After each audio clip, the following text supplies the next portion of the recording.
Let's mic CM साहब। नमस्कार, let's mic CM साहब में आपका स्वागत है। मैं हूं राखी जैन। पश्चिम बंगाल की मुख्यमंत्री ममता बनर्जी ने एसआईआर विवाद के बीच मुख्य चुनाव आयुक्त पर निशाना साधते हुए कहा कि आप अपनी कुर्सी की मर्यादा और निष्पक्षता की रक्षा करें, तभी जनता आपको सम्मान देगी। ममता बनर्जी ने आरोप लगाया कि चुनाव आयोग को निष्पक्ष रहकर काम करना चाहिए और किसी भी तरह की राजनीतिक प्रभावशीलता से दूर रहना चाहिए। उन्होंने कहा कि लोकतांत्रिक संस्थाओं की प्रतिष्ठा बनाए रखना संवैधानिक जिम्मेदारी है। কোনো স্টেটে হচ্ছে না এগুলো, একমাত্র বাংলা এইসবগুলো কেন? অন্য স্টেটের বেলায় সবকিছু অ্যালাউড, বাংলার বেলায় কিছুই অ্যালাউ নয়। তো ইলেকশন কমিশন কি ঠিক করবে? only BJP is allowed, nobody is allowed? What is this nuisance is going on? চেয়ারের মর্যাদা রক্ষা করুন, চেয়ারের পরম্পরা রক্ষা করুন, চেয়ারের ইম্পার্শিয়ালিটি রক্ষা করুন, মানুষ আপনাকে শ্রদ্ধা জানাবে।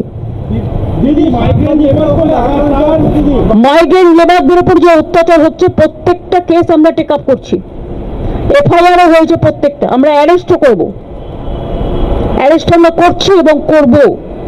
মাইগ্রেন্ট ওয়ার্কার যাদের উপরে অত্যাচারিত হচ্ছে সব পরিবারকে আমরা সাহায্য করছি, করব, কিন্তু যা করছে সেটা অন্যায় এবং এটা বিজেপি রাজ্যগুলোতে হচ্ছে।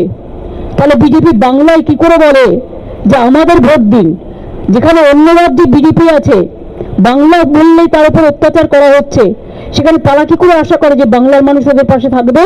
নির্লজ্জের দল একটা।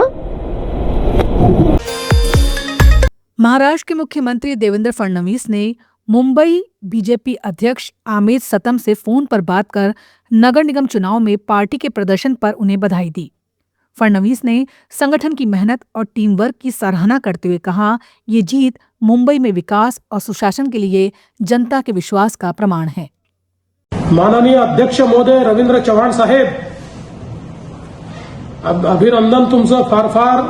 तुमच्या नेतृत्वामध्ये संपूर्ण महाराष्ट्रात मिळालेला जो विजय आहे तो नेत्रदीपक अशा प्रकारचा विजय आहे, त्यामुळे तुम्हाला तुमचं मनापासून अभिनंदन। Yes yes yes. आता तुम्ही कुठे आहात सध्या? प्रदेश भाजपला ना? हा, यस यस, येतो येतो तिकडे, आम्ही थोड्या वेळाने येतो। चला, खूप शुभेच्छा। बिहार के मुख्यमंत्री नीतीश कुमार ने आज यानी 16 जनवरी से बेतिया से अपनी समृद्धि यात्रा की शुरुआत की। मुख्यमंत्री ने बड़ा रमना मैदान में सभा की। इस मौके पर नीतीश कुमार ने पुरानी सरकार को घेरते हुए कहा, 2005 से पहले बिहार में क्या था? लोग शाम के बाद घर से नहीं निकलते थे, समाज में विवाद होता था, हिंदू मुस्लिम झगड़े होते थे और बहुत कम पढ़ाई होती थी। यहाँ पर तो आप जान लीजिए कि हम लोगों की तरफ से तो शुरू से ही बहुत काम किया गया है और इस बार और काम होगा और केंद्र सरकार का पूरे तौर पर बिहार को आगे बढ़ाने के लिए सारा काम किया जा रहा है। तो इन सब चीजों को लेकर के अब काफी आगे बढ़ेगा। अब पहले क्या हाल था आप समझते हैं? जब हम लोग 24 नवंबर 2005 को आए तब से तो हम लोगों ने काम करना शुरू किया, लेकिन आप जान लीजिए तो याद है ना उसके पहले क्या हाल था, उसकी क्या स्थिति थी? पहले बहुत बुरा हाल था। लोग शाम के बाद घर से बाहर नहीं निकलते थे, बाहर नहीं निकलते थे। समाज में जितना विवाद होता था और कितना हिंदू मुस्लिम झगड़ा होता था, पढ़ाई का क्या हाल था? बहुत कम बच्चे पढ़ते थे, बहुत कम पढ़ाई होती थी। पहले इलाज का पूरा इंतजाम नहीं था, सड़कें बहुत कम थी और जो थी उनका बुरा हाल था, बिजली बहुत कम जगह थी। तो ये हम लोगों की जो सरकार आई उसके पहले की जो सरकार थी, तो आप समझ लीजिए कि उन लोगों ने कोई काम नहीं किया। अब पहले से कुछ भी नहीं होता था और जब से हम लोगों ने काम करना शुरू किया है तो सबके हित में काम किया है। गोवा के मुख्यमंत्री डॉक्टर प्रमोद सावंत ने पणजी स्थित इंस्टीट्यूट मैरिनेज ब्रांगाजा में राज्य स्तरीय अस्मिताई डिस्क कार्यक्रम का उद्घाटन किया। ये कार्यक्रम आधिकारिक भाषा निदेशालय और राज्य की कई प्रमुख संस्थाओं के संयुक्त तत्वाधान में आयोजित किया गया। कार्यक्रम में गोवा की भाषाई, सांस्कृतिक और वैज्ञानिक धरोहर को केंद्र में रखते हुए उसकी विशिष्ट पहचान और गौरवपूर्ण इतिहास को रेखांकित किया गया।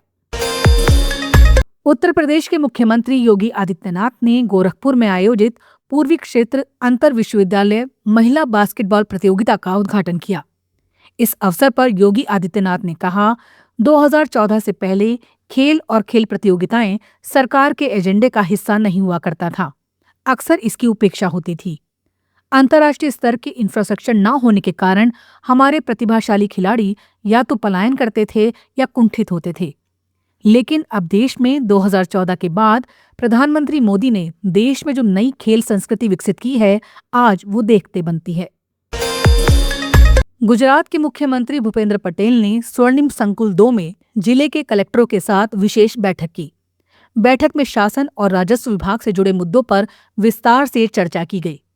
मुख्यमंत्री ने कलेक्टरों को निर्देश दिया कि शासन और राजस्व से संबंधित सभी मामलों का त्वरित और प्रभावी निस्तारण सुनिश्चित करें।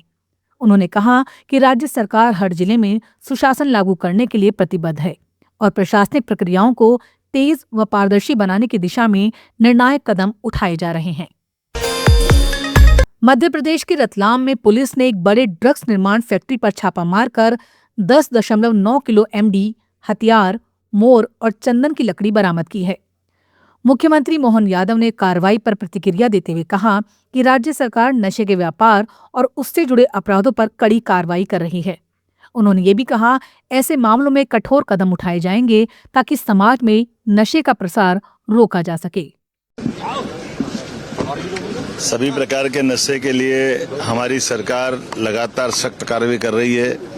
हम भारत सरकार की केंद्रीय एजेंसियों के साथ भी संपर्क में रहते हैं। उनके और हमारे दोनों के बीच में इसी बात का तालमेल है कि हमारे राज्य के अंदर यद्यपि मध्य प्रदेश मध्य में होने से कई प्रकार के आवागमन की दृष्टि से अन्य राज्यों के लोग हमारे राज्य का मार्गों का उपयोग करते हैं, लेकिन मुझे इस बात की प्रसन्नता कि बीती कल भी हमने कठोर कार्रवाई करते हुए नशे के खिलाफ बड़ी उपलब्धि हासिल की। मेरी अपनी ओर से पुलिस के सभी अधिकारियों को बधाई। क्या आवाज आ रही थी पूरे गांव में, तपाया अंदर लाठे चली अंदर।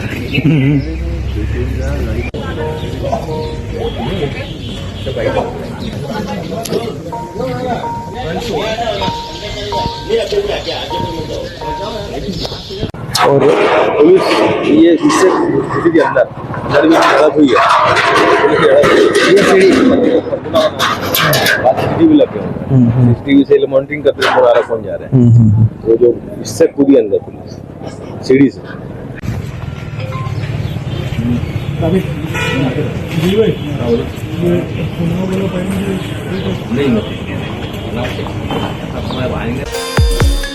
लेट्स माइक सीएम साहब में फिलहाल इतना ही। देखते रहिए, सुनते रहिए लेट्स माइक। नमस्कार। लेट्स माइक सीएम साहब। It's time for news. It's time for more than radio. Presenting the first radio news app, Let's Mic. Let's Mic, a news-based app on your phone where you get to watch and listen news, talk shows, interviews, radio show podcasts. On Let's Mic, you get all relevant information of TV, print, radio, podcast, and digital. Let's Mic talks about every segment of life.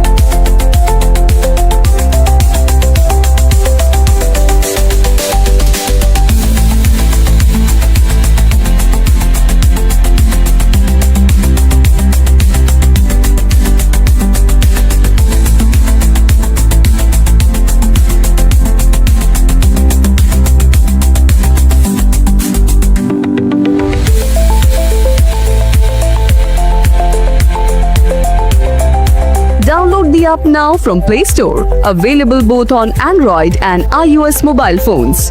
Follow us on YouTube, Instagram, Twitter, LinkedIn, Facebook, Telegram, WhatsApp, Snapchat. Let's talk, let's connect, and let's mic.